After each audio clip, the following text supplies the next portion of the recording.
И хотя миновало немало веков, видно, не убывало у нас дураков.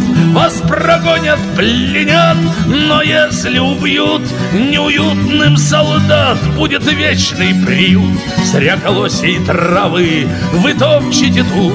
Скоро кто-то из вас станет чахлым кустом. Ваши сбитые наспех кресты прорастут, и настанет покой. Только слишком потом вы ушли от друзей, от семей, от невест, не за пищей птенцам желторотым. И не нужен железный оплавленный крест будет будущим вашим сиротам. Возвращайся домой, чей-то муж и отец. Убиенный солдат — это только мертвец. Если выживешь тысячи свежих могил, как потом объяснишь, для чего приходил? Как потом объяснишь, для чего приходил?